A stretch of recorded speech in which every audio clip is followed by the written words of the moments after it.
দর্শক, আপনারা যে যেখান থেকে দেশ রূপান্তর লাইভে যুক্ত আছেন, আপনাদেরকে সকলকে স্বাগত জানাচ্ছি।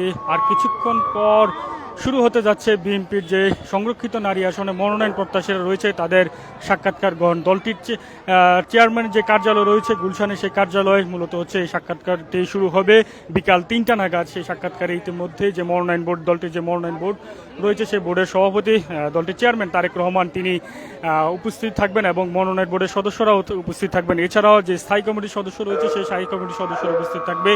আজ মূলত হচ্ছে যারা বিএনপি যে সংরক্ষিত নারী আসনে যে মনোনয়ন প্রত্যাশীরা রয়েছে, দলটির যে সাংগঠনিক যে বিভাগ রয়েছে, সাংগঠনিকভাবে যে বিভাগ রয়েছে রংপুর, রাজশাহী, বরিশাল এবং খুলনা, এছাড়া ফরিদপুর বিভাগের সংরক্ষিত যারা মনোনয়ন প্রত্যাশীরা ছিল তাদের সাক্ষাৎকারটি শুরু করবে।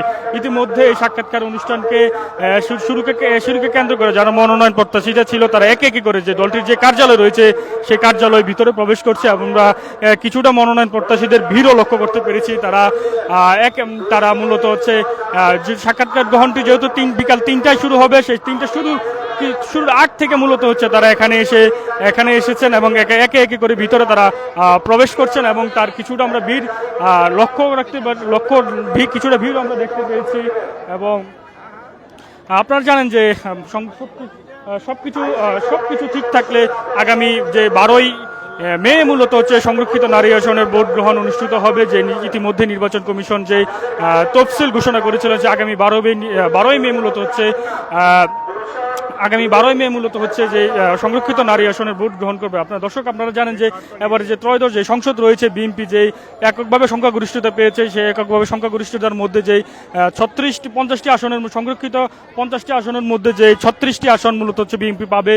সেই 36টি আসনের বিপরীতে পায় সারা দেশে মূলত হচ্ছে বিএনপি যে মনোনয়ন ফর্ম বিক্রি করছে, প্রায় 1300-র অধিকের মতন মনোনয়ন ফর্ম বিক্রি করেছে। সেই মনোনয়ন ফর্মের যারা নিয়েছে মূলত হচ্ছে তাদের মূলত আজ সাক্ষাৎকারটি অনুষ্ঠিত হবে।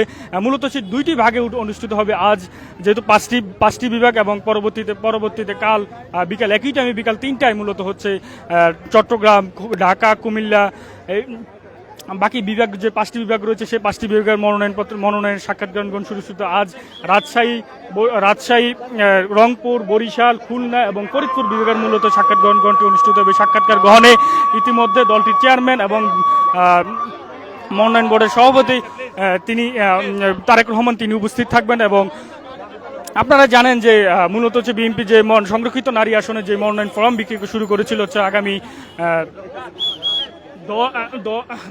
10 এবং 11 এবং 12 ফেব্রুয়ারি পর্যন্ত মনোনয়ন ফর্ম বিক্রি শুরু করেছিল। এবং আপনারা জানেন নির্বাচন কমিশনের যে তফসিল আছে সেই তফসিল অনুযায়ী 21শে এপ্রিল পর্যন্ত হচ্ছে মনোনয়নপত্র জমা দেওয়ার শেষ তারিখ এবং 22 এবং 23 তারিখ হচ্ছে মনোনয়নপত্র যাচাই বাছাই হবে এবং 26 তারিখ হচ্ছে মনোনয়নপত্র যাচাই বাছাই শেষে আপিল গ্রহণ শুরু করবে এবং 27 এবং 28 এপ্রিল মূলত হচ্ছে আপিলের নিষ্পত্তি হবে এবং 29 এপ্রিল মূলত শেষ দিন হচ্ছে মনোনয়নপত্র শেষ দিন এবং সর্বশেষ 12 এপ্রিল মনোনয়নপত্র 12 এপ্রিল মূলত 29 এপ্রিল মনোনয়নপত্র শেষ দিন এবং 12ই মে মূলত হচ্ছে সংরক্ষিত নারী আসনের ভোট গ্রহণ অনুষ্ঠিত হবে।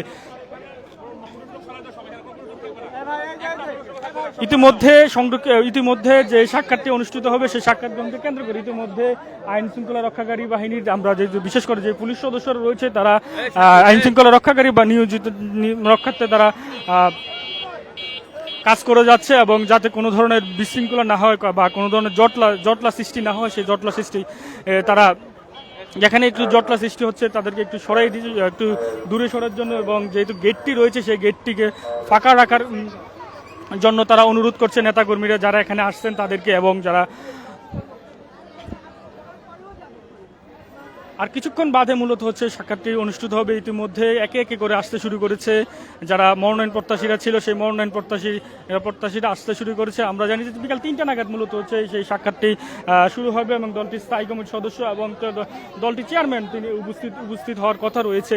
গতকালকে কিন্তু এমনটাই জানিয়েছিলেন যে বিএনপির যে সিনিয়র যুগ্ম মহাসচিব রুহুল কবির রিজভী তার গণমাধ্যমকে এমনটাই জানিয়েছিল। আমরা শুরুতে অনেকজনের সাথে আমরা এখানে এসে কথা বলেছি যারা সংরক্ষিত নারী আসনের যারা মনোনয়ন প্রত্যাশীরা রয়েছে তারা বলছে যে দীর্ঘদিন যারা ত্যাগ আন্দোলন সংগ্রাম এবং রাজপথে ছিল তাদেরকে যেন মনোনয়ন দল বিবেচনা করে। এছাড়া আমরা যে বিএনপির যে 1300-র মতন যে মনোনয়নপত্র তারা বিক্রি হয়েছিল সেই ক্ষেত্রে আমরা দেখতে পেয়েছি দীর্ঘদিন ধরে যারা রাজপথে ছিল তারাও যেমনটা নিয়েছে এবং অনেক ক্ষেত্রে হচ্ছে দলের বিভিন্ন পদে যারা ছিল তারাও কিন্তু মনোনয়নপত্র সংগ্রহ করেছে। এছাড়া আমরা সবিজ অঙ্গনে যে তারকা অঙ্গনের লোকজনকেও আমরা দেখতে পেয়েছি তারা মনোনয়নপত্র সংগ্রহ করতে বিএনপি সংরক্ষিত নারী আসনে।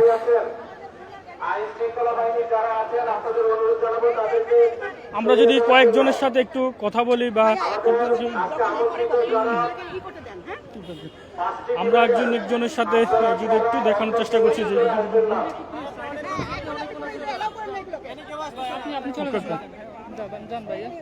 গাড়ি আপনি আঘাত পাবেন শেষ করে দিচ্ছি। দর্শক, আমার কাছে বিএনপির যে সংরক্ষিত নারী আসনে মনোনয়নপত্রের সাক্ষাৎকার গ্রহণের সর্বশেষ তথ্য ছিল এই পর্যন্ত। পরবর্তী তথ্যের জন্য আপনারা দেশ রূপান্তর লাইভে যুক্ত থাকুন। আপনাদেরকে সকলকে স্বাগত জানাচ্ছি সেই পর্যন্ত।